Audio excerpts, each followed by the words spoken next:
Thank you for coming out this afternoon at the newly named Earl Morgan Library.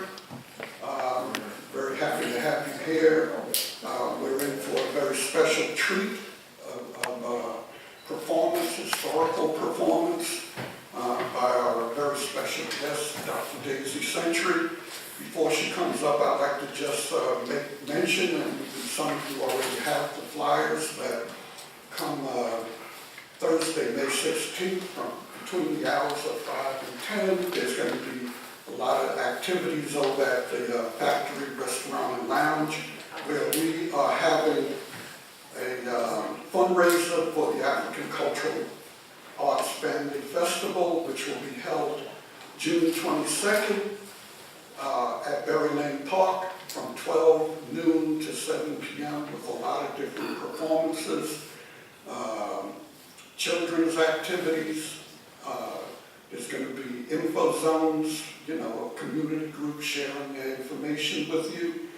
There's going to be the African market with a lot of product there, and it's wonderfully laid out. And we also will have a food court there as well.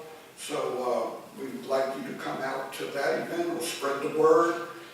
Also to support, we're in a fundraising cycle right now, raising money for the festival.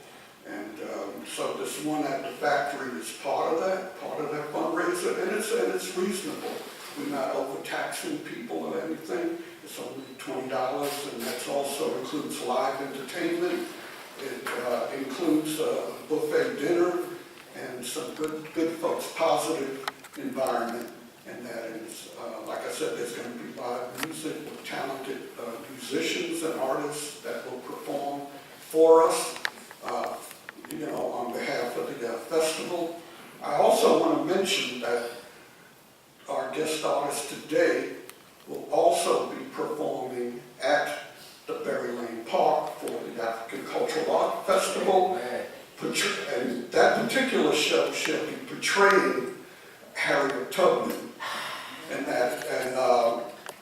the June 22nd event is also commemorating the Juneteenth historical event, and also that Jersey City was part of the Underground Railroad, and that area of Berry Lane Park, which also was the Morris Canal, that was also a route for the Underground Railroad. So it's going to be doubly significant, the festival, when we have Dr. Century portraying Harriet Tubman, the underground conductor and commander.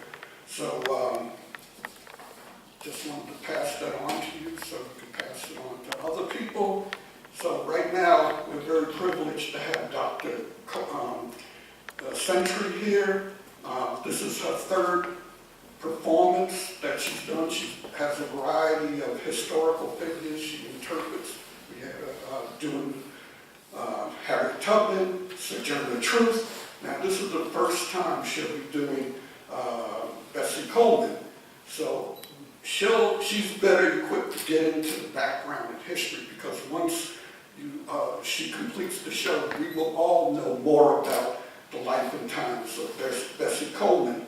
But I also want to mention, before bringing Dr. Century up, is that she's an excellent portrayer of a beautiful, determined woman who knew what she wanted to make happen. In any case, Dr. Century has a educational degree in science, Temple University, a master's science education, South Carolina State, a BA in biology at Claflin. Are you in Claflin? Yes. Right. Claflin University. So with that strong educational academic background, she's also blossomed into quite a performer, a dramatist, and we're truly happy to have her here to share this information and the story of Bessie Coleman. and that needs to be told over and over and over again. And that, so with that, let's give a warm welcome to Dr. Bessie Coleman. Thank you.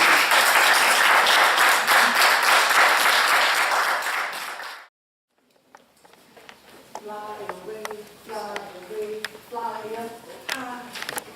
Fly away, and never come down. Fly away, and never come down. I don't know why I have to pick cotton all day long in this cotton field. It's hot out here. Folks, Mama said, pick cotton, Bess, pick cotton. The more cotton we pick, the more money we'll have to put food on the table. Pick cotton, Bess, pick cotton. There goes Ladybug Beetle.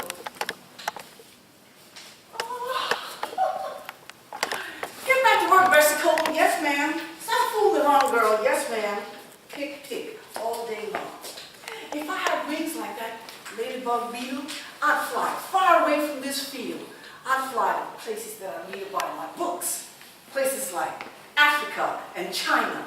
And I'd fly way up in the clouds, and everybody would say, there go that little flying girl. And I would wave to everyone down below, hello, hello. And everybody said, there go that little flying girl. Hello, hello. Bessie Coleman, yes, ma'am. Stop fooling around, girl. Get back to work. Yes, ma'am. Pick, all day long. Another ladybug. Yes, ma'am. Bessie, get back to work. Yes, ma'am. Pick, all day long. This hot cotton field. This one row is so long, I can't even see the end of this cotton row. It's going to take me one whole week to finish this one row. But I have to pick. Mama said, keep picking, Bessie, keep picking. Well, it's another day. Being in the cotton field with me and Mama, we're going to put our cotton on the scale, see how much money we made for the day. Mr. Johnson said, that's 87 pounds. I went around and I looked, I said, oh no, Mr. Johnson, that's 187 pounds. Mr. Johnson said, oh, I forgot, Bessie, you can read. I said, yes, sir, I can read, and I can cipher too, quicker than most people can cipher with paper and pencil. So Mr. Johnson started mumbling. I gotta be watching out for that little girl. That little girl can read and write real good. That little girl can cause me trouble. And he just mumbled and mumbled and mumbled. Mama on the other side was so proud. Mama said, oh, that little girl, she made me so proud. She's going to be something special one day. I just know it. And she got spunk too. She just stood up to Mr. Johnson just like that. So Mama on the other hand being very proud. Mr. Johnson on the other hand mumbling. Oh, I'm going to be careful and watch out for that little girl. So there's another day of me and Mama picking cotton in the fields. My name is Elizabeth Bessie Coleman, and I'm 9 years old. I was born January 29, 1892 in Atlanta, Texas. Mama said when I was about 3 years old, we moved to another part of Texas called Waxahachie, Texas. So I lived with my mama and daddy and my 3 little sisters, Georgia, Eloise, and Nigel. I got 2 older brothers, Walter and John. They went to the big city of Chicago to look for work. They said they might join the army, but I don't know too much about that. Mama said I had other brothers and sisters too. But that yellow fever come through and took 2 of my brothers and 2 of my sisters. My mom and dad sharecroppers. Most days we hardly have any food. Everybody lived in 1 and 2 little shanty shacks. We barely surviving. I don't know what a sharecropper is. When I don't understand something, I put it in the back of my head and think about it a little later on. They said my daddy half Indian. I don't know what that means neither. We hardly have any work, hardly any food. So my daddy said he being half Indian, he's going to go to Oklahoma, the Indian territory, and look for work. And he said when he find work, he's going to send for everybody. And we're going to build a big house and have lots of food. But we waited and waited and waited for Daddy to send for us. Daddy never did send for us. So now it's just me and Mom and my 3 little sisters. I'm the oldest one. So I got to look after my 3 little sisters. Mama can't read nor write. I'm the only one who can read and write. Sometimes my neighbor, they come to me, so I can read their letters and write their letters for them too. So I pretty much look after everybody. But my little sisters, they're no trouble. So most of the times when the sun's out, me and Mama pick cotton. But when, of course, it's raining out, I have Mama be a maid in some of the big houses up on the hill. I don't like being a maid in the big house on the hill. And I don't like picking cotton neither. The one thing I do like going to school. I like to read about people and places and things and alligators and rocks and mountains and flowers. I just like to find out about everything. But best than reading, my favorite subject is math. I can figure out quicker than most people can figure it out with paper and pencil. I like to draw circles and squares and triangles and figure out how much space is inside and out. I just like going to school and learning things. But I can't go to school until we finish picking the cotton. That's not till the end of November, 1st of December. And school starts in September, so I'm going to miss a lot of school. Can't go to school until we finish picking the cotton. So me and Mama pick cotton when the sun's out. When it's raining, we work as a maid in the big house on the hill. Most of the times when Mama come home, I would have my little sisters already washed and ready for bed. I said, Mama, put your feet up. I got everything taken care of. Oh, Mama would eat her supper, we would wash the dishes and put it up. Then we would all get in Mama's bed, and I would read the Bible to her. Her favorite was the 23rd Psalm. When I would read it to her, she would just put her head back, close her eyes, and take it all in. And she would say, Bess, read that for me one more time. Oh, and then sometimes we would just fall asleep right there in Mama's bed, wake up the next morning, go back picking cotton again. But this one particular day, Mama come home, Mama said, Bess, I don't know what I'll do without you girls. You take care of your little sisters, you look after the house, you take care of everybody. The circus is coming to town. I'm going to give each one of you a shiny new nickel to go to the circus. Oh, Mama, thank you. Oh, the day of the circus, I got my sisters by the hand. We're on our way to the circus. We could hear the circus music. We could smell the hot dogs and the popcorn. Oh, we didn't have any money for hot dogs and popcorn, but we sure could smell it. Oh, when we got there to the circus, there were 2 long lines. One line that says for colors only, all the way around the circus tent. I said, if I get in this line, by the time I get my ticket, the circus will be almost over. And I don't want to miss a thing. The next line says for whites only. That one was only halfway around the tent. I'm going this line. This is the shortest line. 4 tickets, please. You see the sign? Yes, sir. Can you read? Oh, yes, sir, I can read. It says for whites only. Well, why are you in this line? I just want 4 tickets, please. Because if I get in that line, the circus will be over by the time I get my ticket, and I don't want to miss a thing. Just 4 tickets, please. Nope. Get over there in that line. Oh. We might as well go on back home. Because if we get in that line, it's going to be too long. We're going to miss everything. And one of my little sisters started to cry, and then pretty soon all 3 of them were crying. No, don't cry. Don't cry. We'll be the first one in line next year. We'll get up real early. We'll be the first one in line. We'll miss a thing. Don't cry, don't cry. I got an idea. I'm going to fly over the circus tent. And I'll tell you exactly what's in the tent, okay? Here I go, here I go. I'm flying, I'm flying, I'm flying, I'm flying, I'm flying, I'm flying. Woo! I'm right over the tent. Whoa, look at all the people. Whoa. I see big elephants. They're marching one behind the other. And they're sitting down on little tiny stools.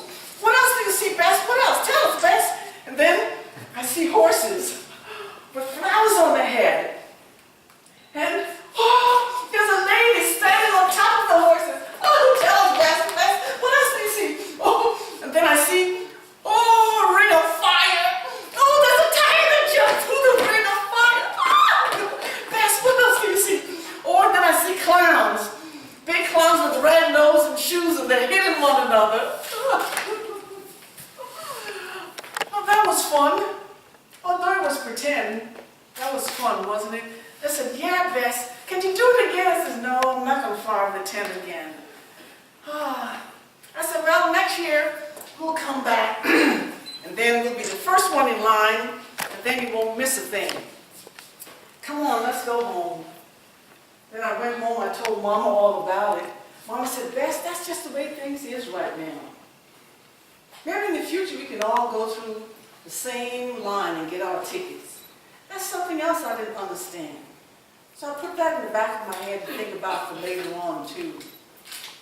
So me and Mama continued picking cotton, continued to work in the big house on the hill as maids.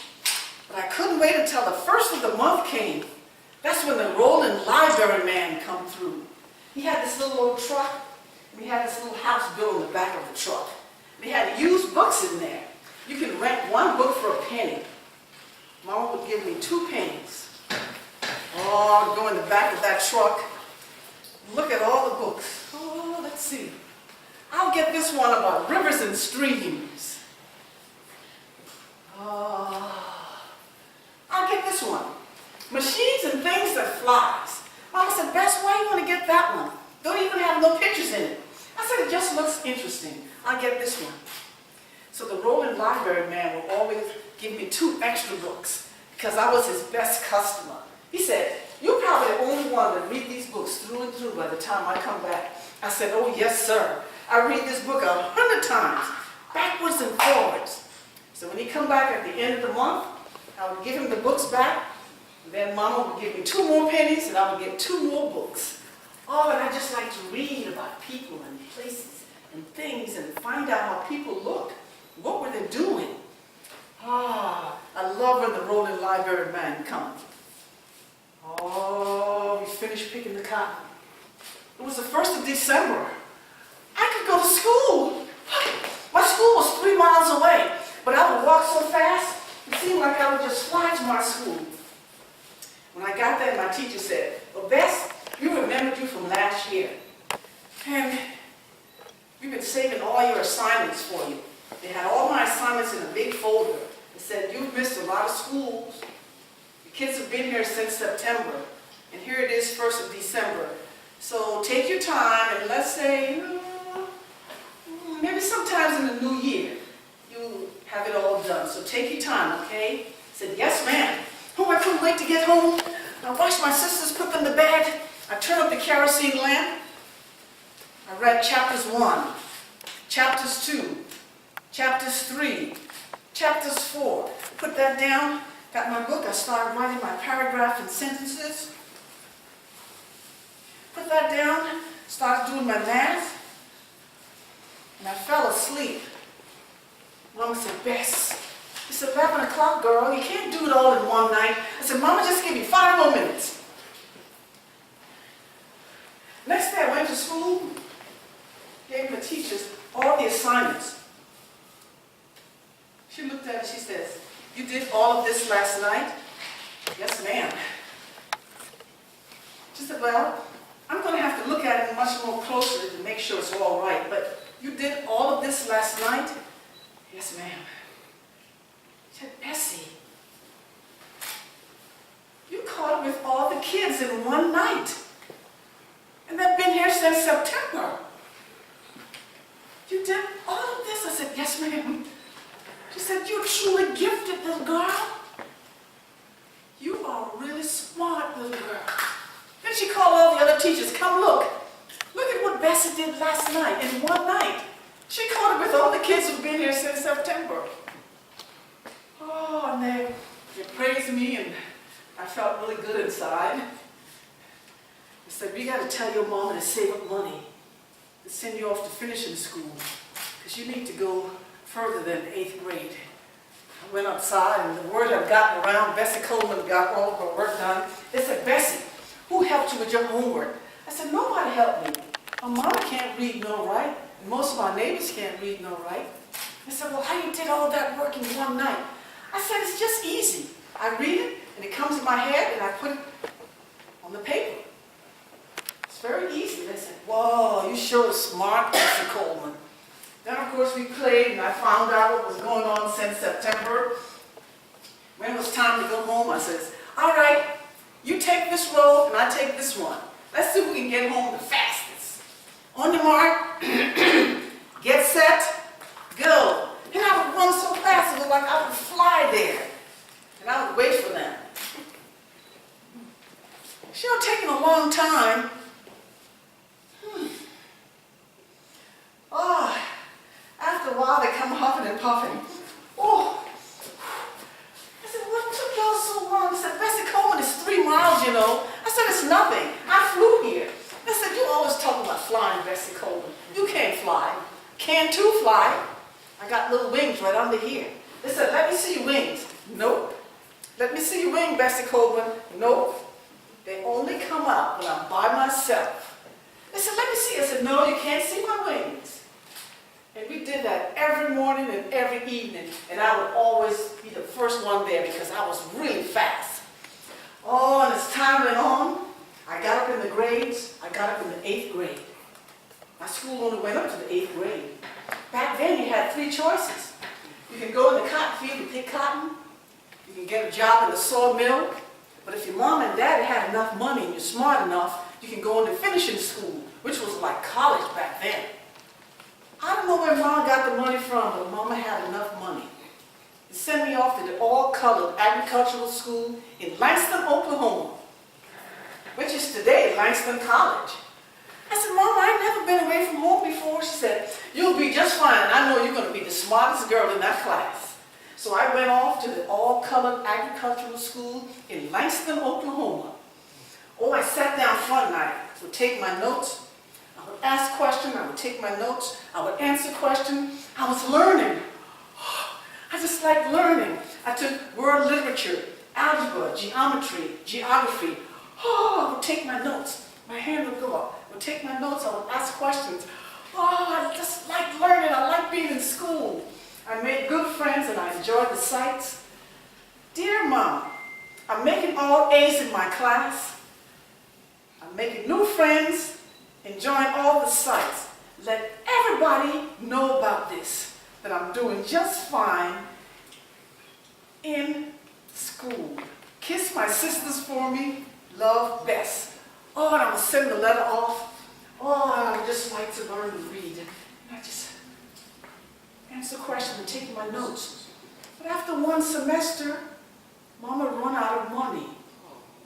I had to come back home. I didn't want to come back home. I wanted to stay in school to learn. But I had to come back home. Went back in the cotton field, picked the cotton. Said, I don't belong in this cotton field. I want to make something of myself. I want to do something special. I can't do nothing in this cotton field. I don't belong here. Wrote a letter to my brother Walter in Chicago. Dear Walter, can I please come and live with you in Chicago to look for work? There's nothing here but the cotton field, Walter. Love, Bess. Sent the letter off. In about 2 weeks' time, the letter came back. Dear Bess, there are plenty of jobs in Chicago. You can come and live with me. Oh, but I didn't tell Mom about this. So all day long, I would follow behind Mom. She said, Bess, what's the matter? Nothing. Bess, what's the matter? Nothing. And I followed behind her, and all of a sudden she stopped, and I bumped into her. She said, Elizabeth Bessie Coleman, out with it. I said, Mama,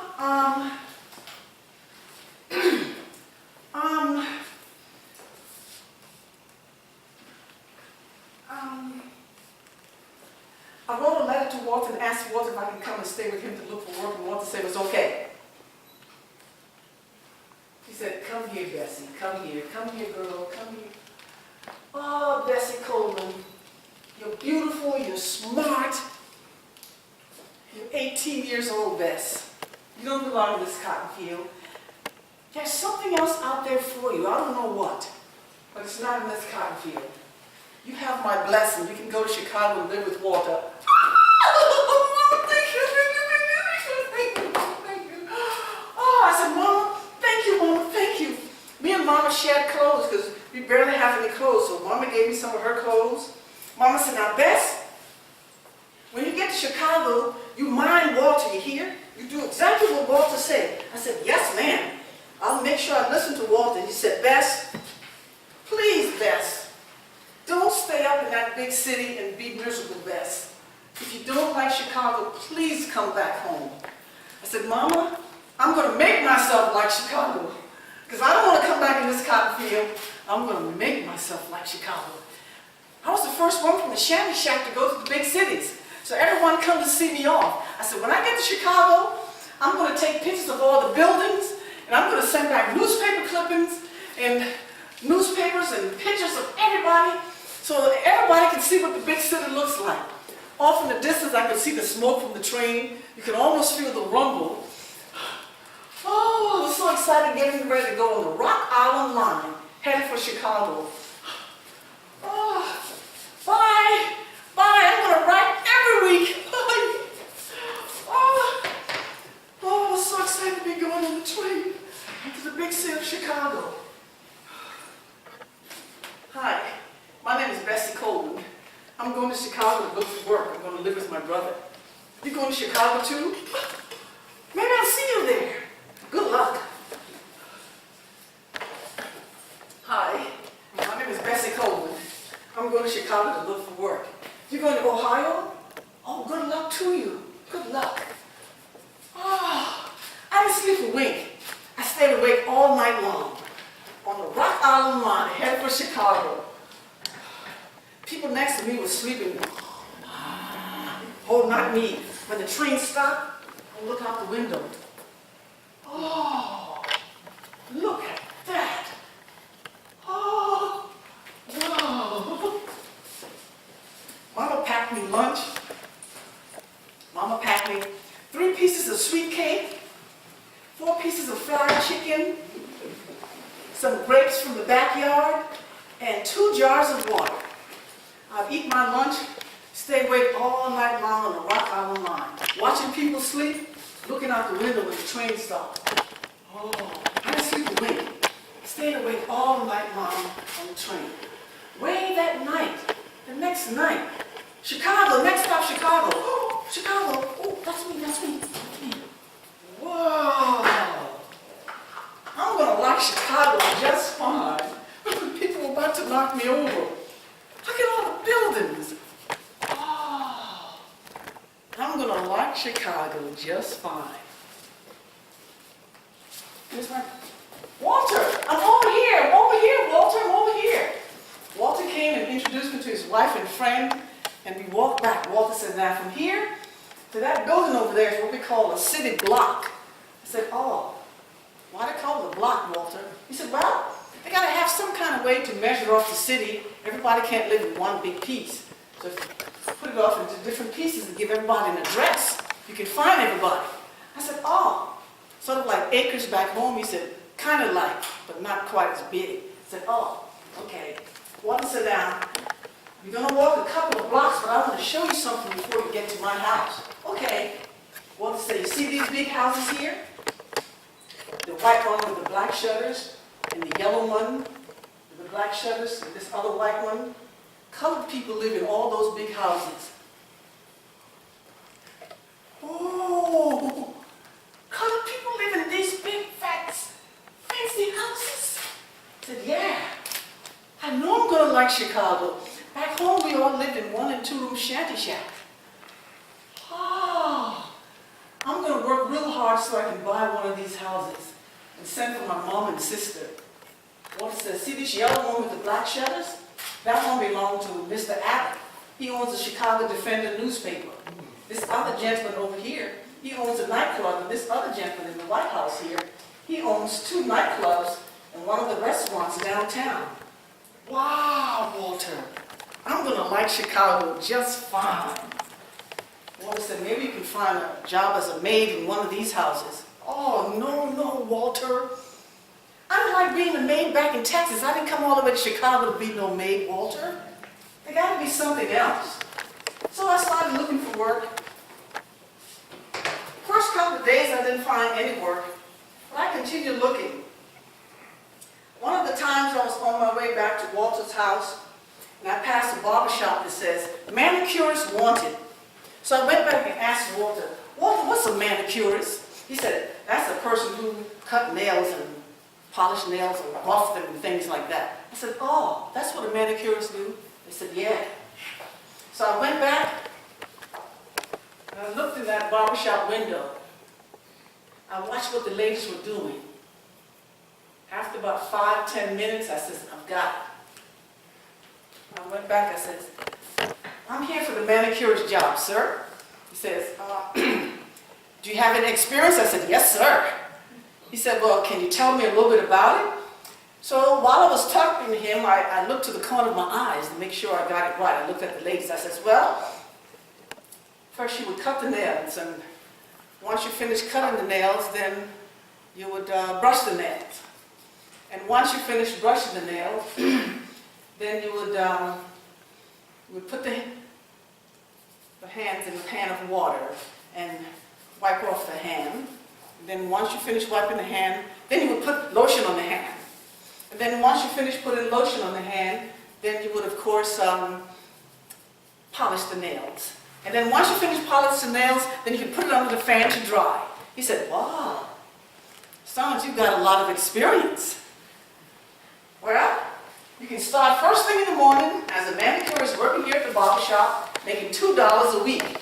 Now inside I was going, $2 whole. That's a lot of money. $2 whole. I said, yes, sir. Thank you, sir. I'll be here first thing in the morning. Of course, I went home. Dear Mama, I've got a job in the big city of Chicago as a manicurist for making $2 whole a week.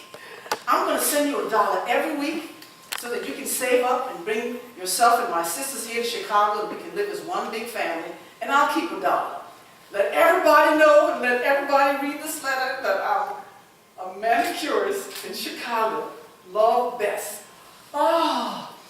And of course, when I got all of my supplies, I watched the ladies, of course, for the first couple of weeks to make sure I was doing the nails just right. And after about a month, I had it really well. I could do it, of course, without looking at anybody. And pretty soon, I had my own clients. The ladies would come in there and say, oh no, we'll wait. We want Bess to do our nails. Oh, that made me feel really nice. And those ladies became my best friends while I was in Chicago. And every weekend, we would go down the south side of Chicago, a place called the Stroll. It ran from 19th to 32nd Street. There you could find the most beautiful shops and the most unique shops. People would just get all dressed up and just promenade down the Stroll. And we would put on our finest clothes. We would get all dressed up, mostly on Saturday nights, in our finest clothes. Sometimes we would take in a movie. Sometimes we would take in a live play. Sometimes we would just go shopping or just promenade down on the Stroll. But most of the times we would go to the jazz clubs. We went to Club Savoy. That was our favorite. We would go there and listen to all the jazz singers and all the jazz musicians that would play. And we would dance the night away. Ethel Waters would come through there. Bilbo Jangle Robinson would come through there. Bessie Smith would sing. Louis Armstrong would play on his trumpet. Louis Armstrong would play. Da da da da da da da da da da da da da da da da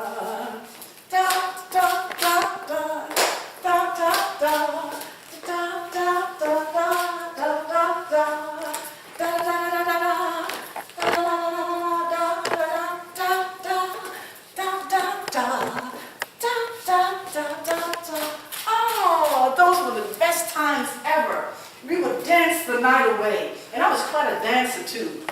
Every weekend my friends and I would go down on the Stroll, down to Club Savoy, and just dance the night away and listen to all the music. It was one of those times that I went to Club Savoy that I met a Mr. Claude Glenn. Mr. Claude Glenn and I got pretty serious. And Mr. Claude Glenn and I got married. But we didn't make a big thing about it. We just went to the courthouse and got married. By now I had my own apartment. Mr. Claude Glenn had his own apartment. He decided he wanted to live in his apartment. I decided I want to live in my apartment. People said, well, Bess, isn't that strange? I said, well, He loves me, I love him, he respects me, I respect him. But we just had an arrangement and it worked for us, worked very well. People didn't understand it, but it worked for us. We were both independent people, both strong-willed and strong-minded, so that's what we did. So Mr. Claude Bennett and I, of course, would come to my brother's house on Sundays and we would have dinner, and he supported me whatever I wanted to do. So I continued working at the barber shop, but something was eating inside of me. There's got to be something else besides being a manicurist. I know I wanted to make something of myself, but this is not it. So I continued doing nails, but something was still eating away inside of me. This particular day, soldiers came in the shop, and I was doing their nails, and he said, "You know what? We just got back from Paris, France, and we saw the most unusual thing while we were there." I said, "What's that?" He said, "There were women flying planes." I said, "What did you just say?" He said, "Yeah, there were women flying planes in Paris. They were bringing us supplies and bringing us the mail." "There were women flying planes in Paris?" He said, "Yes." I said, "That's it. That's it. That's what I want to do. I want to fly. I want to fly. That's what I want to do. That's it." Of course, everybody in the barbershop laughed at me. I said, "No, I want to fly. I want to get in a plane and fly through the clouds." I said, "Well, good luck to you, Bessie Coleman. What do you know about flying?" I said, "I don't know anything about flying, but I'm smart. I can learn anything." I said, "Well, good luck to you, Bessie Coleman. Who's going to teach you?" I said, "There are flight schools here in Chicago. Somebody will teach me." I said, "Well, good luck to you, Bessie Coleman." And they all went about laughing and going about their business, and they paid me no mind. I said, "No, I really want to do this." And Mr. Robert Abbott, who happened to be in the barbershop, and he owned the barbershop, he said, "Bess, you serious about this?" I said, "Yes, sir, I am." He said, "Well, under all my newspaper clippings at home, I think there's some flight schools here in Chicago. I'm going to look through all the box of papers and things, and I'll bring the addresses to you tomorrow." "Oh, Mr. Abbott, thank you so much. Thank you, thank you." He became my best friend and mentor while I was in Chicago, Mr. Robert Abbott. He came back the next day with the addresses of 3 flight schools in Chicago. Oh, I was so excited. I said, "Bess, you're on your way." I went to the first flight school. I waited outside the door. I knocked. "Come in." "Good morning, sir. My name is Bessie Coleman, and I want to be a pilot. I want to enroll in your flight school. I want to learn how to fly." He says, "What did you say?" "Good morning, sir. My name is Bessie Coleman. I want to be a pilot. I want to enroll in your flight school. I want to learn how to fly." He said, "I heard you the first time. I just wanted to make sure." And he was a portly gentleman. He was smoking a cigar. He says, "You fly." "There's no room in the sky for you. You belong on the floor, scrubbing it and keeping it clean. Be gone. Don't waste my time."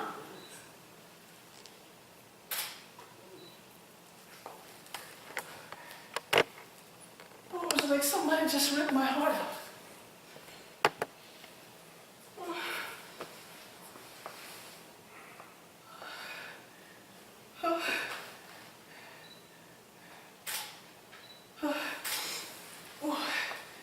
I went to the second flight school. Same thing. I went to the third flight school. Same thing. Nobody would teach me how to fly because the color of my skin, because I was a woman. I said, "I finally found something. I finally found something. I really wanted to do this. I really wanted to do this." I remember Mama used to tell me, says, don't live in the Coleman household, Bessie. Don't live in the Coleman household. Don't let nobody tell you can't, girl. You're smart. You can learn anything. All the way back barber shop, I said, I found something, and I've got the roadblock there. When I got back in the barber shop, I tried to get myself together. They said, all right, tell us the good news, tell us the good news. There's no good news. I said, all three turned you down? All three turned me down. I said, well, we thought at least one will accept you, Bess. No. They all turned me down. I said, well, at least I tried. I'm going to keep going back every day, every week, and knocking on their door until they accept me.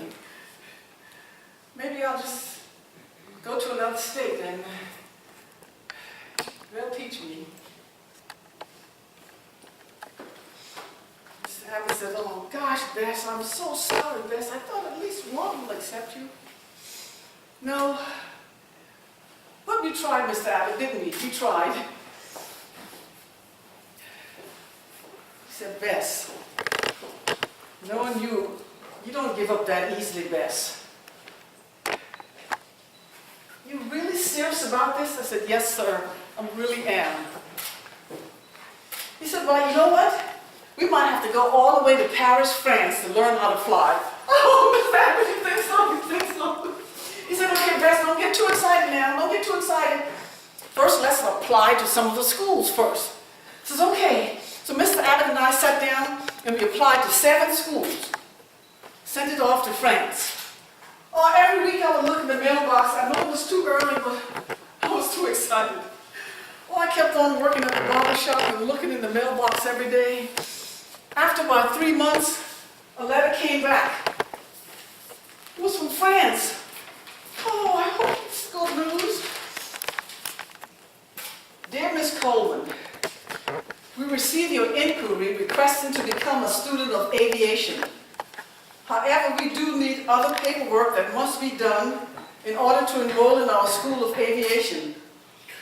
On behalf of the Caldron Brothers School of Aviation, we would be delighted to teach you how to fly. We look forward to hearing from you.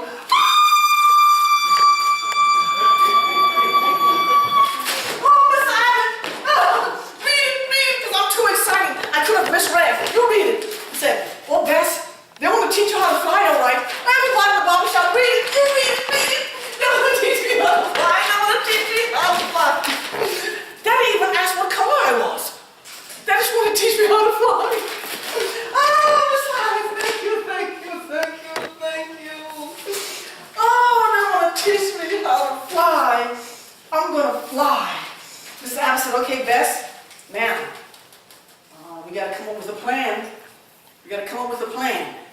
All right, first thing, we got to send off for a passport. I said, no problem, I'll send off for a passport. He says, now, we're going to need lots of money, so you're going to have to find a second job. He says, okay. I got a second job working at the chili parlor. Then I work a third job, part-time, being an usher downtown at the theater. So I worked at the manicurist at the chili parlor and a part-time at the usher downtown at the theater.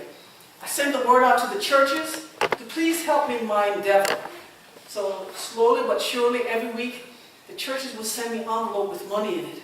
I continued working my 3 jobs. He said, now, you're going to need lots of money because you're going to have to take the train from Chicago to New York, get on the ship, sail off to Paris. When you get to Paris, you're going to need a place to stay. You might can't find work, so you're going to need money, Bess. You might have to save it for 2.5, 3 years. I said, I'll save up. I'll save up no matter how long it takes. He said, now, Bess, this is the hardest part. When you get there, they might not speak English. You got to learn to speak the language. He says, no problem. I enrolled in the Police School of French, downtown Chicago. Oh, I had stick-ups all over my wall. And the diagram in the book says, when you say this word, your mouth should be in a circle. Bonjour. So I practice. Bonjour. Bonjour. I had little stick-ups in my bathroom, in my bedroom. Everywhere I had stick-ups. I practiced and I practiced. Bonjour, monsieur. Bonjour, mademoiselle. Bonjour. Au revoir. Au revoir, mademoiselle. Au revoir, mademoiselle. Au revoir. Ah, bonsoir. Bonsoir, mademoiselle. Bonsoir, monsieur. Je ne comprends pas. Je ne comprends pas. Oh, I practice and I practice. Comment allez-vous? Comment allez-vous? Comment allez-vous? Je m'appelle Coleman. Je m'appelle Coleman. Je m'appelle Coleman. Oh, parlez-vous français? Parlez-vous français? Parlez-vous français? Merci. Merci à vous. Merci. Merci à vous. Qu'est-ce que c'est que cela? Oh, I practice and I practice. I got real good at it. One time I was walking down the streets of Chicago. I passed a lady. I says, "Bonjour, mademoiselle."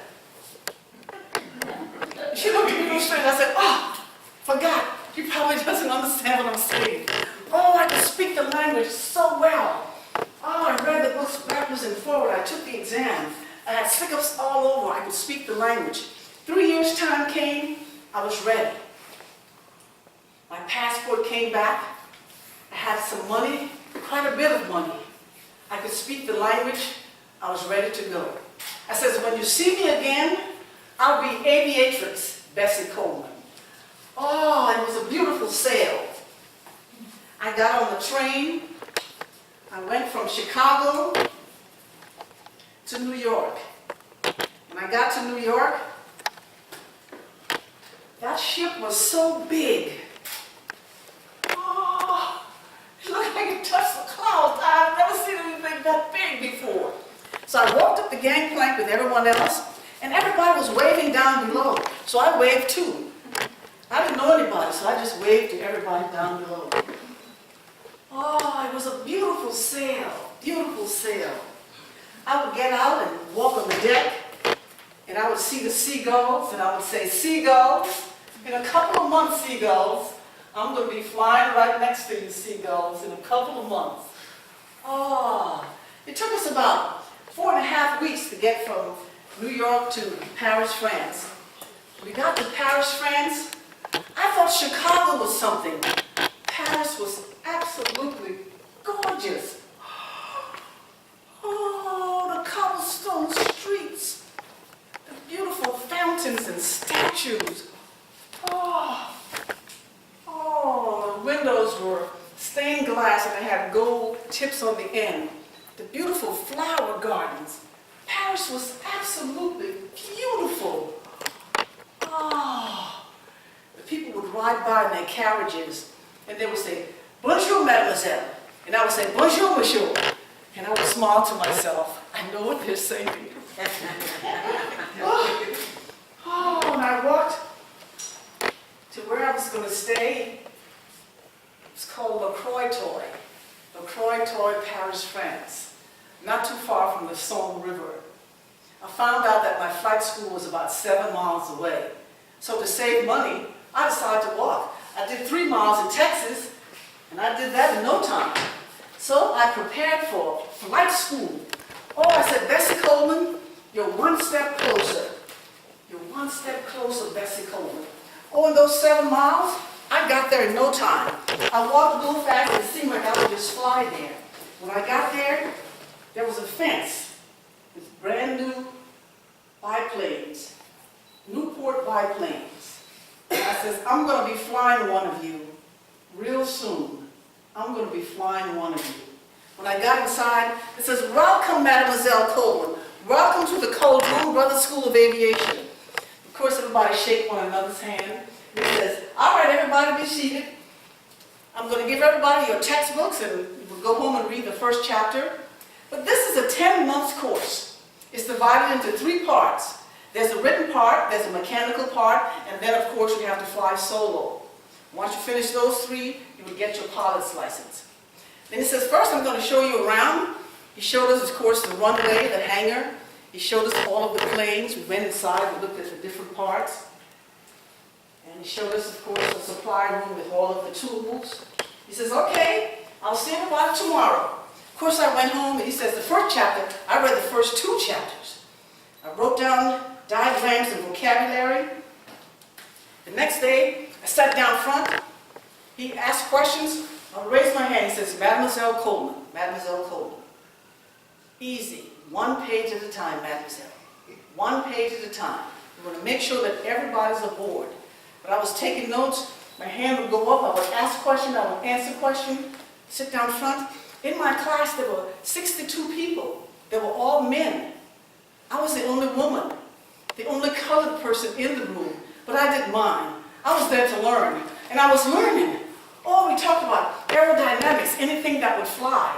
We talked about aviation. We talked about the Bernoulli principle of flying and what makes things fly. We talked about the weather. We talked about wind, wind speed, wind direction. We talked about pressure, air pressure, lift and drag. Oh, I would write down my notes. My hand would go up. I was learning. I was looking. Oh, we talked about flight maneuvers, the figure eights and the bank turns and the loop in the loop. Oh, I was taking my notes. I was learning. I was so happy I was learning. I would take my notes. Then we would study the parts of the plane, the propeller, the rudder bar, the flight stick. Oh, the tachometer, the altimeter. Oh, I was learning. My hand would go up. In 3 months' time, I was eligible for the written test. I took the written test, A+. In another 2 months, I was eligible for the mechanical test. I got on my tool belt. I went out to the plane with my checklist. And I made sure there was enough air in the tire. I took out the oil. I put more oil in the plane. I went out in the front of the plane. I took off the propeller, greased the propeller, put the propeller back on. I went in the back of the plane. I turned the rudder, made sure the rudder could turn. There were no sticks or any rocks in it. I went inside. I adjusted the compass, made sure it was just at the right angle. I checked the tachometer and the altimeter. Everything was just fine. I readjusted the rudder bar and the flight stick. Everything looked just fine. The instructor came out and he went, check. Check, check, check. Mechanical test, A+. He said, in 1 week's time, I'm going to take you up so that you can learn how to fly. Yes, sir. Oh, I was so excited. I've never been in the plane before. I was so excited. He says, all right, I'm going to sit in the front. You sit in the back. I said, yes, sir.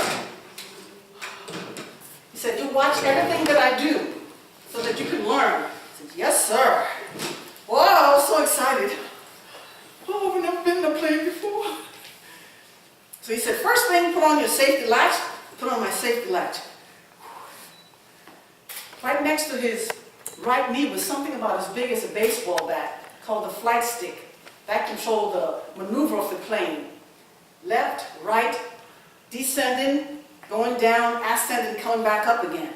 It's okay. And in the front, he placed his feet on the rudder bar. That's what he used to steer the plane while it was on the runway. And one of our fellow students got out front, and he turned the propeller so the propeller could crank. When he turned it, the propeller started. Whoa! Oh! Then, of course, he taxied the runway. Whoa! He said, are you watching, Mademoiselle? I said, I'm watching. When we got the signal to go up, he pulled back on the flight stick. The plane climbed higher and higher. I could hear the engine. Whoa! The breeze felt cool on my face. Oh, I was so excited. He says, watch, Mademoiselle. He says, so he placed the flight stick over to the left, the plane would turn left. He would put it over to the right, the plane would put right. He pulled back, the plane would climb higher. Wow! I could see the flight school off in the distance. Whoa! He says, now I'm going to go around twice to get enough speed so we can do our first flight maneuver, which is the figure eight. He says, yes, sir. Watch carefully, Mademoiselle. Yes, sir, I'm watching. So he went around twice. We did our figure eight. Whoa! It was like the plane was going to turn over. Whoa! All of a sudden, I didn't feel so good.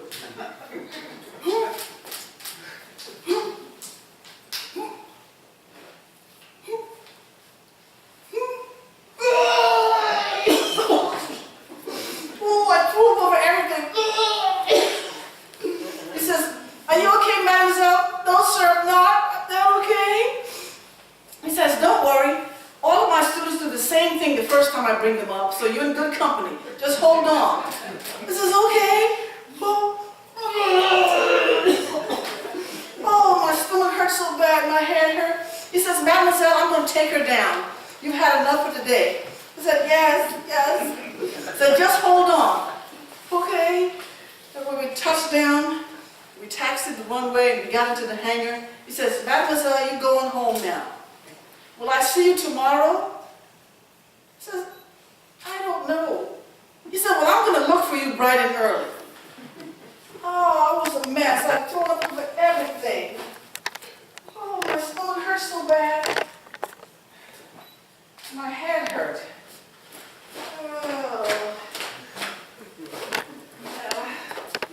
I don't want to fly again. Oh, I feel too bad. I don't want to fly no more.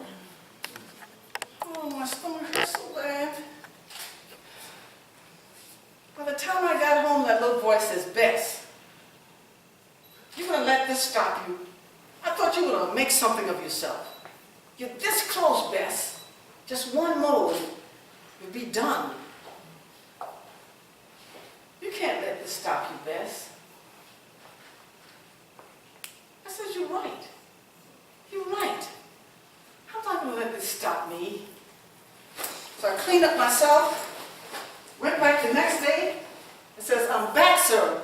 He says, Mademoiselle Coleman, thank you so much for coming back. He said, most of the times I take my students up, I never see them again after the first time. He said, thank you so much for coming back. I said, yes, sir, I'm back. And he took me up the second time, the third, the fourth, the fifth, the sixth, the seventh, the eighth, the ninth, the 10th, 11th, 12th, 13, 14, 15. He says, Mademoiselle, how do you feel? I says, I'm ready. He says, I think so too. In 1 week's time to go up. But this time, you'll be in the front, just you in the plane. I says, yes, sir, I'm ready. Oh, it was a week away, but I was so nervous my knees were buckling a week away. But I saw how some of the other men look when they took their tests. I wanted to look like a pilot too. So I went into town to the flight store to get some flying clothes. The lady said, oh man, you've come to the right place. Everybody comes to the same shop when they want some flying clothes. She said, try on this jacket. This looks like your size. I said, yeah, it fits perfect. She said, of course, you're going to need your hat. She said, the hat buttons underneath, and it also buttons on the top. I said, okay. She said, don't forget your goggles. And of course your scarf. And she says, you know what? I've been meaning to ask the other pilots, but it escapes me. Why on earth would a pilot need your scarf or something around their neck? I said, well, sometimes when we fly up in the air, our goggles get fogged over. So we can't look around for an old ride or something. The scarf is right there, so we get our scarf and clean off our goggles. And sometimes the engine kick back oil. So sometimes you're going to need something right then and there to keep our goggles clean. She said, oh, for the life of me, that's what they use the scarf for. I said, yes, ma'am. She said, look in the mirror. I said, yeah, I like it. She said, oh, don't forget, you need boots. And I tried on all color of boots. I tried on black boots, brown boots, boots that had buttons on the side, suede boots. She said, okay, another thing. Why do pilots always come in and they want boots? I said, because our pant legs are flared. And we don't want our pant leg to get caught up in any of the equipment. Or it could get caught up in something and really rip something or cause really a lot of trouble. So if our pant legs are inside, they can't get hooked into anything. She said, oh, I am learning something today. She said, now look in the mirror. I said, yeah, I like it. I like it. She said, well, good luck to you when you take your test. I says, thank you so much. Oh, that day when I walked to school, I was so scared my knees were buckling. Oh, I was so scared. All the men were like, Bess, You can do this. You're the best pilot out of all of us. Remember all the diagrams in your head? I said, yes, I've got them in here. I said, well, go on, Les. Good luck. Whew. First time in the front seat, I said, oh, Bess, you can do this, Bess. You can do this. Oh, my heart was beating so fast. First thing, I put on my safety latch. It's okay, Bess. You can do this, Bess. You can do this. Okay. Place my feet on the rudder bar.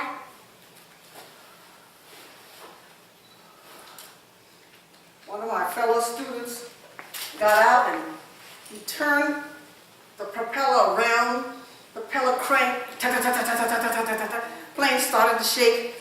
Whoa! Oh, I taxied the runway.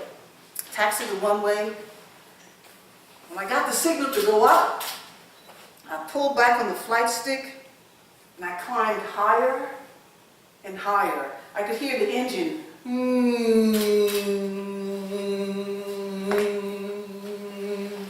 Woo! Oh, there's no prejudice in the sky.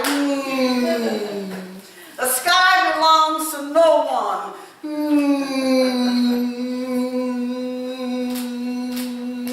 If all of Chicago could see me now.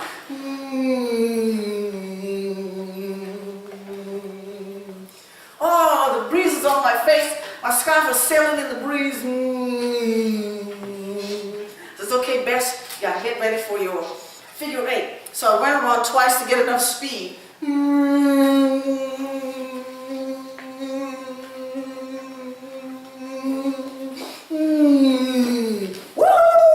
Yes!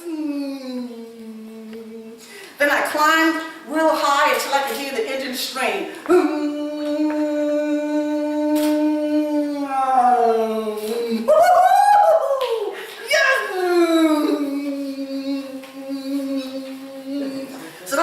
You all done now. Oh, yes, Bess. You did it, Bess. You did it. And then I pushed forward on the flight stick until I got lower and lower. I could see the flight school off in the distance.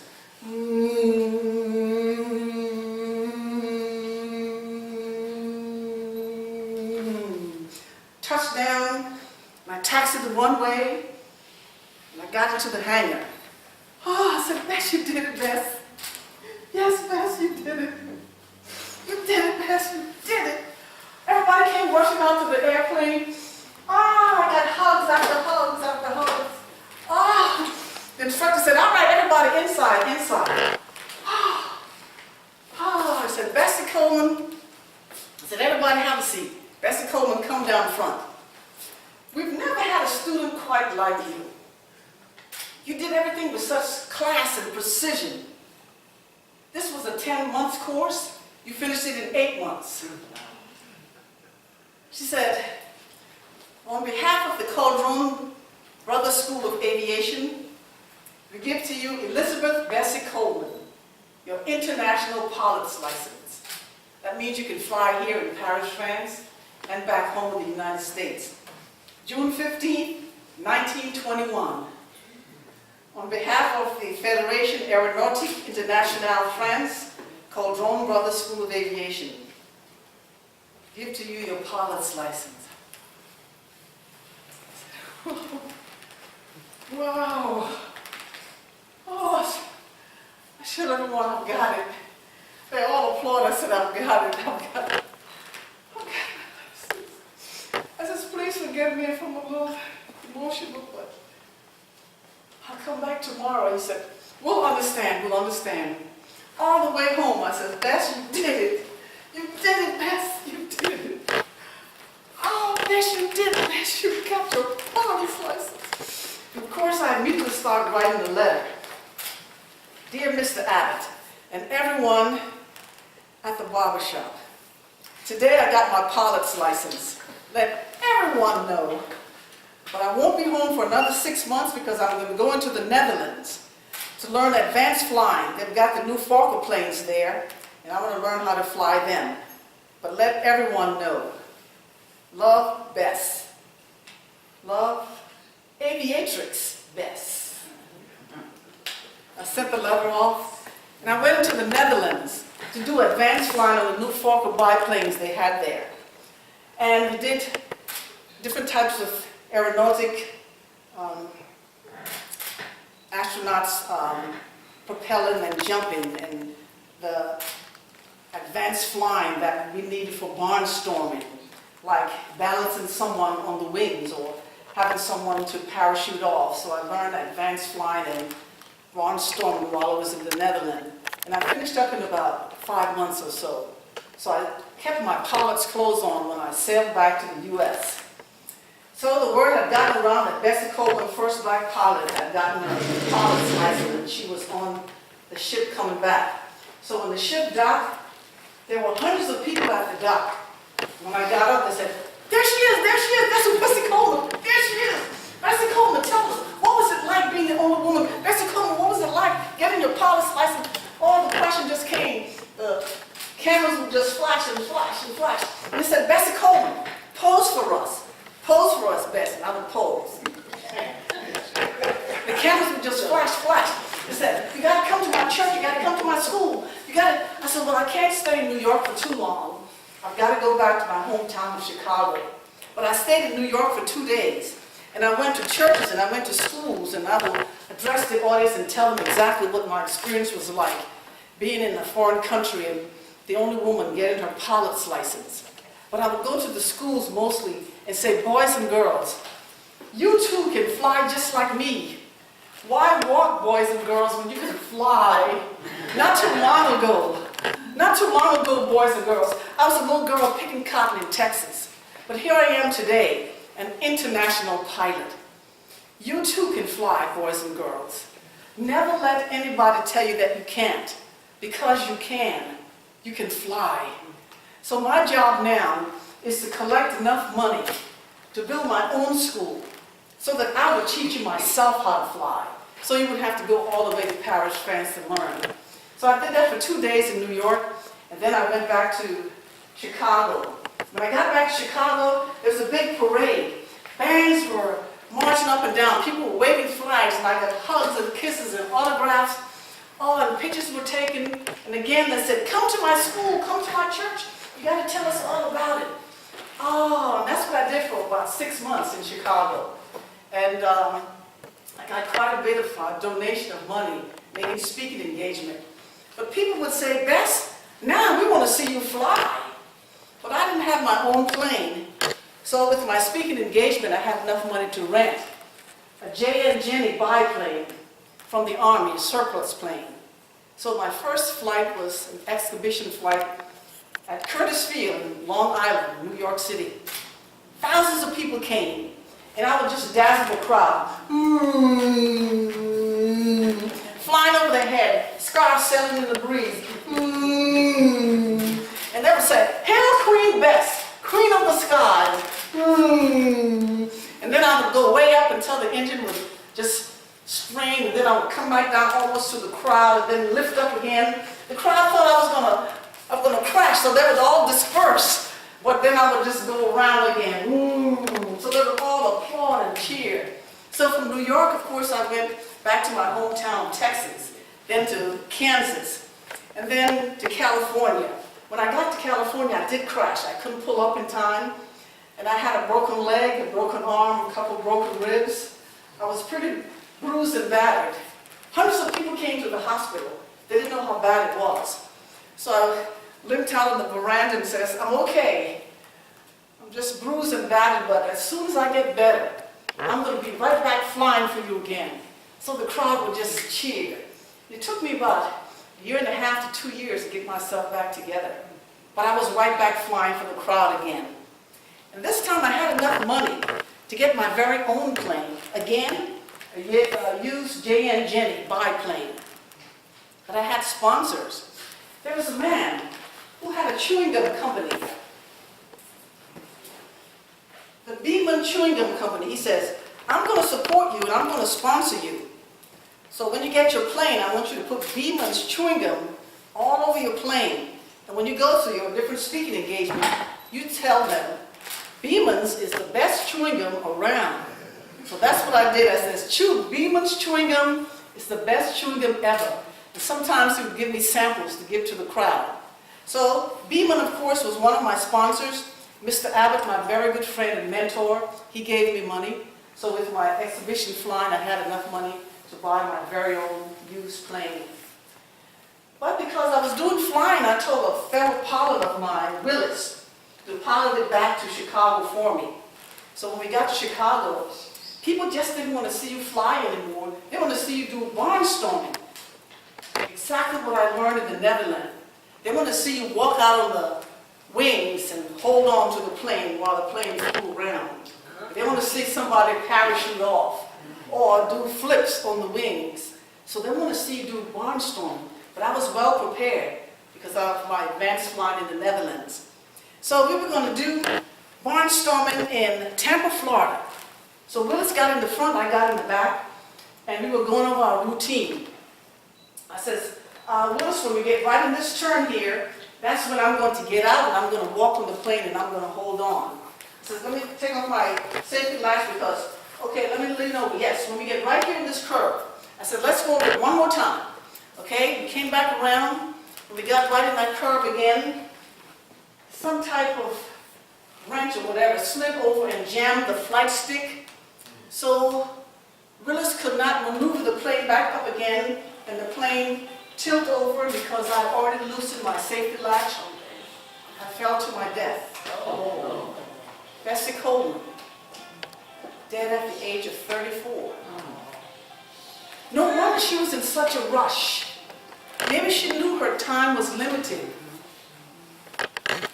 So, where she did flight lessons in Paris, France, there's a historical marker there. Where she did advanced flying in the Netherlands, there's a historical marker there. In her hometown, in the hometown of Texas, there's a Bessie Coleman Elementary, Middle, and High School named in her honor. There's a Bessie Coleman Express highway that runs into her hometown. Every day of May 1st is Bessie Coleman Day in Chicago. At the Chicago International Airport, there's a Bessie Coleman runway. In Chicago, there's a Bessie Coleman Park, and there's a Bessie Coleman YMCA. There have been dozens of books written about her life story. She's inducted into the Aviation Hall of Fame.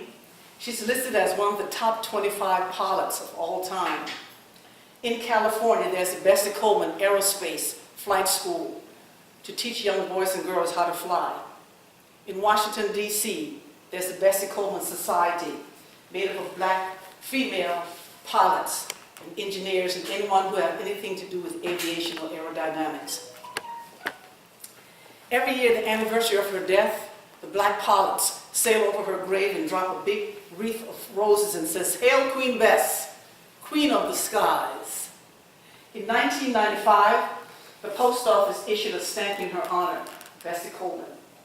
Bessie Coleman, first black woman to get her pilot's license.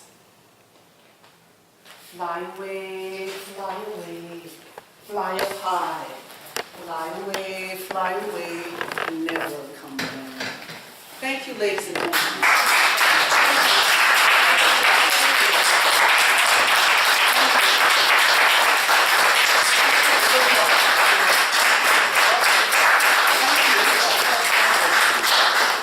Thank you all so very much. You've been a very, very good audience. Thank you.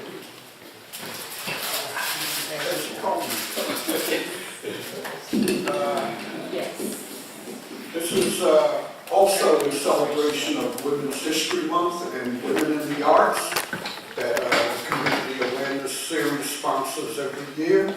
And we're very honored to have Dr. Daisy Nelson Century with us. And I know I learned a whole lot more about Bessie Coleman today than I ever did.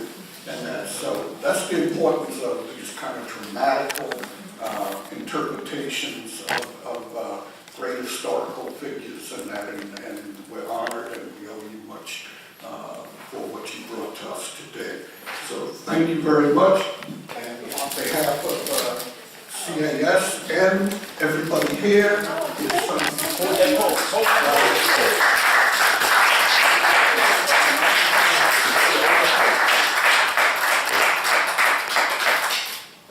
Thank you. don't know if you have time for questions, so if anyone has any questions of myself or Bessie Coleman. I do. What happened to your husband? He stayed in Chicago, and of course he was very supportive. By then, of course, my mom and sisters, they all came to Chicago, so we lived as one big happy family. And Claude Glenn was a big part of the family. He supported me in everything that I did. I didn't have any children, but my sisters, they had children, and their relatives are living in Chicago today. Yeah.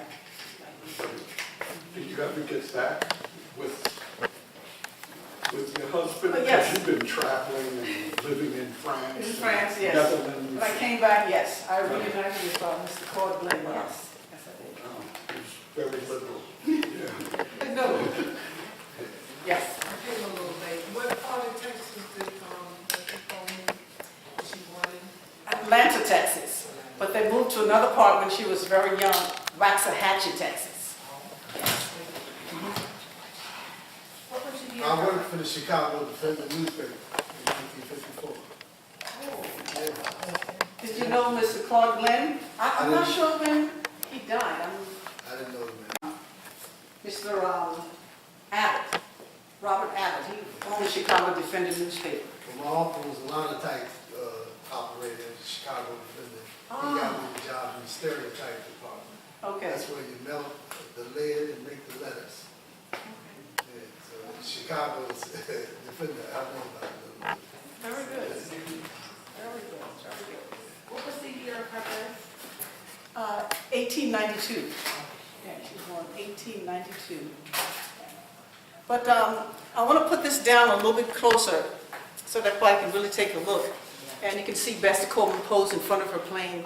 She took a lot of courage because the plane looks like it was something made out of cardboard or something like that, or plywood. It looked so flimsy, so she had a lot of courage to get up in something like that.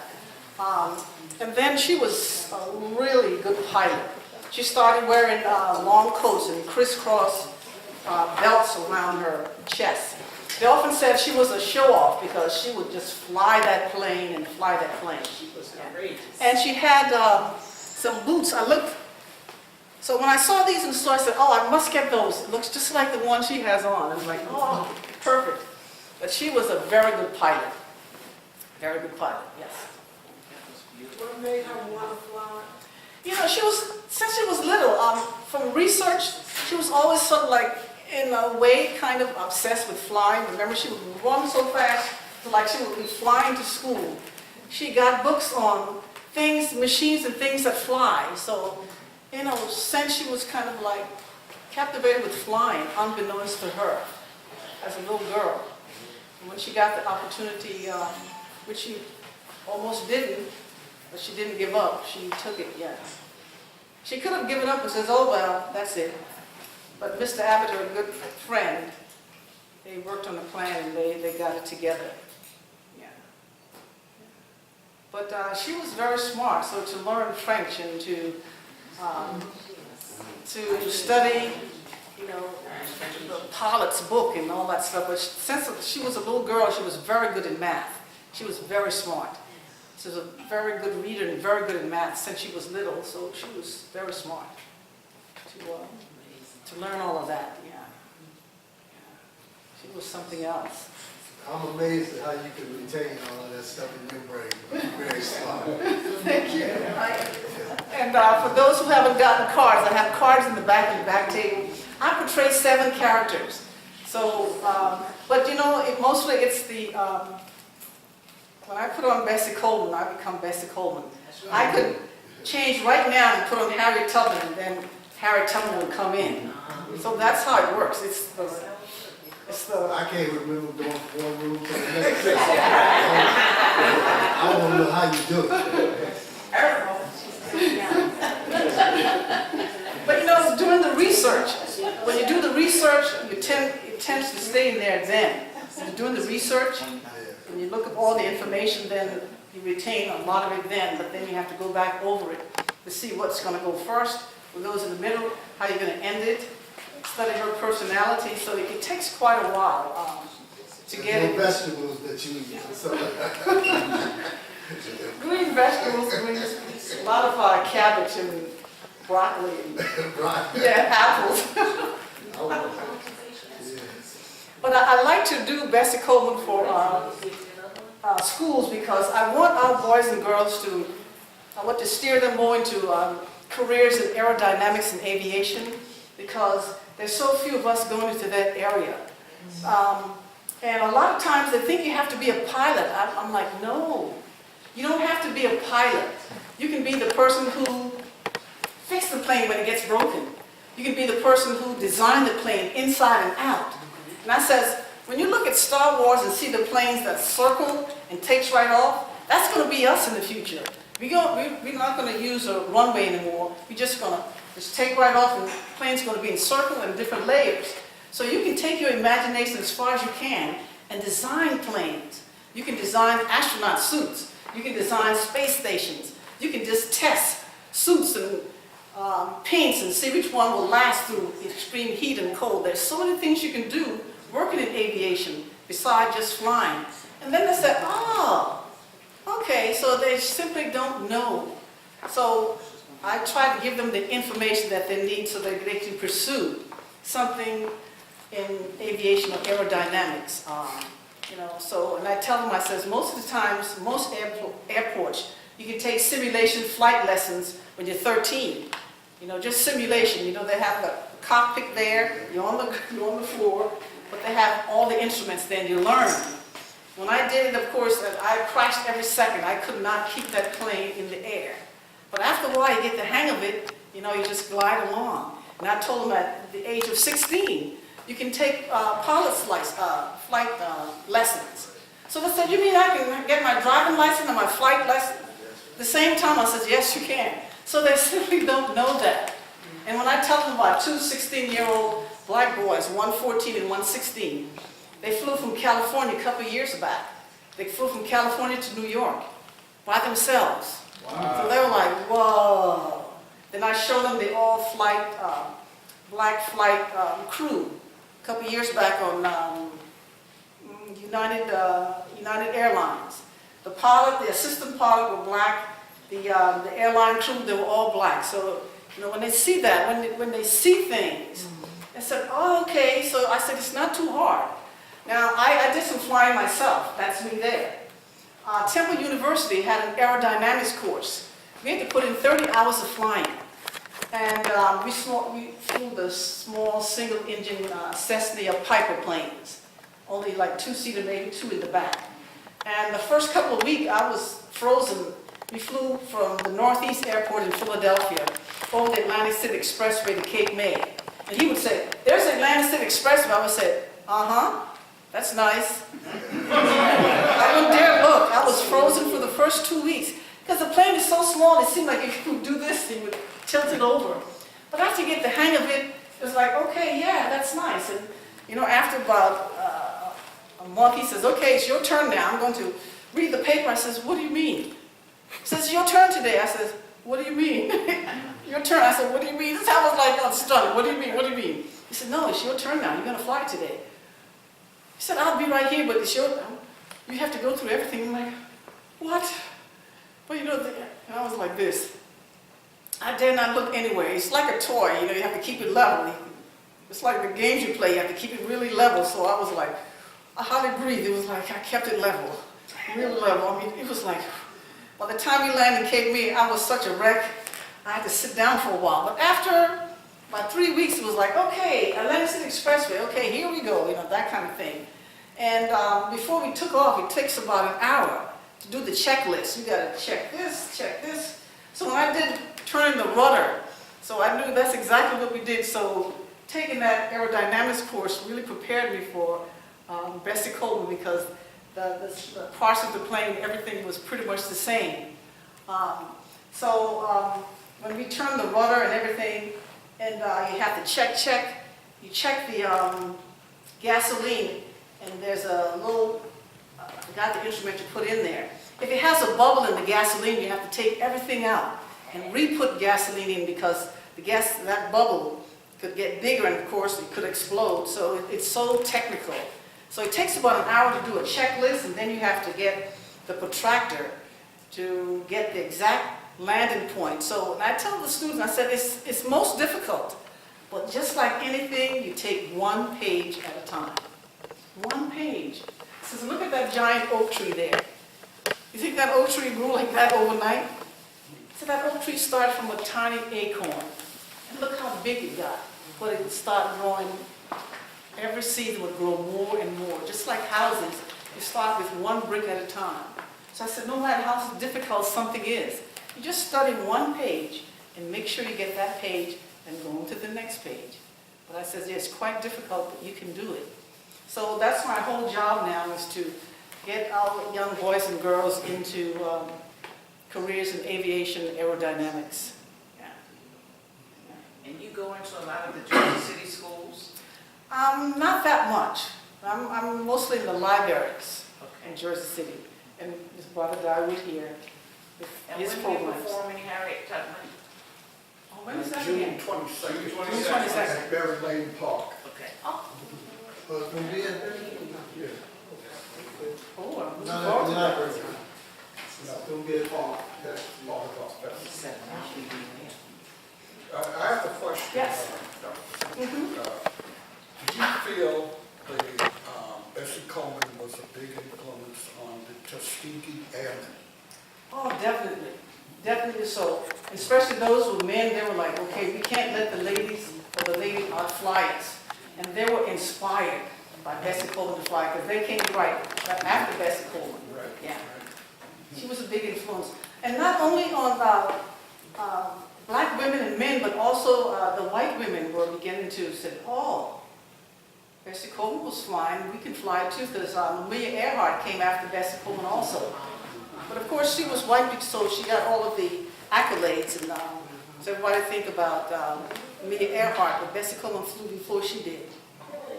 The only thing is, Bessie Coleman did not live that long to make an impact. She only flew for about 6 years before she died. You know, it's interesting, no one told her that you have to take a prerequisite here before you can do this. She just decided she wanted to fly. So she zeroed on it, and she did everything she had to do. Yeah. Because today, kids, you have to take this before you can get here. There's certain math courses. Oh, yeah, you gotta take all of these things to get there. That's interesting, that she just set her mind on and did it. Yeah. She was smart, so she knew she could learn anything, and she was determined. She was determined to make something of herself, to do something different, something meaningful. She did it. She did it, yeah. That's fantastic. Yeah. So even today, with the Bessie Coleman Society in Washington, D.C., made up of black women pilots and technologists and anyone who works at the airport, they have, what do they call it?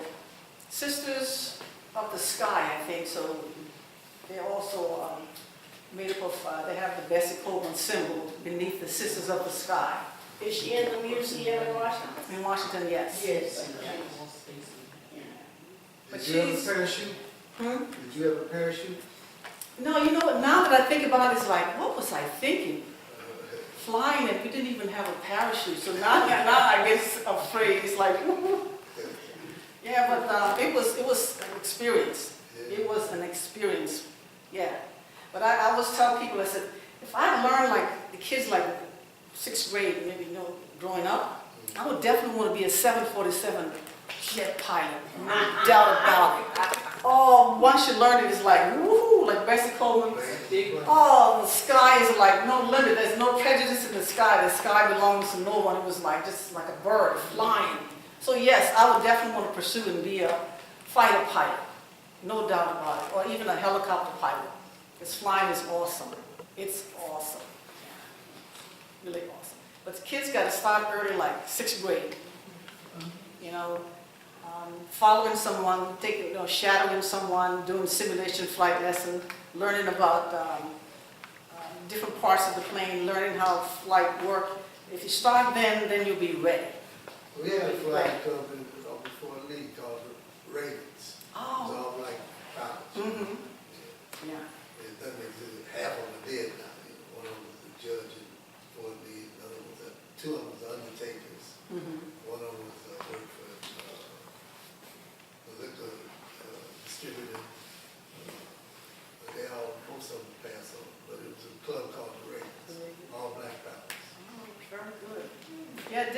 meet the Tuskegee Airmen. We had two over here in Jersey City, Yeah. Tuskegee students. Yeah, I'm not Remember sure. Zip? Yes. We was in Tuskegee and the policeman, I forgot his And, name. Scott. Scott. Yeah. Wow. I wonder, was Addison Leon, Tuskegee man? He became the first black assemblyman for this area. I'm not sure, but I've heard word that he was also Tuskegee. Tuskegee Airmen. Yeah, a lot of the men were in the same class as the Tuskegee Airmen. A lot of them didn't go into battle, but a lot of them were a part of that Tuskegee Got the unit. training.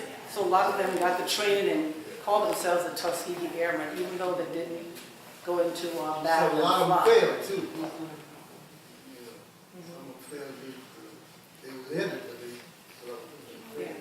they passed through. Yeah. Okay, ladies and gentlemen, thank you so very much. Thank you. Big warm send-off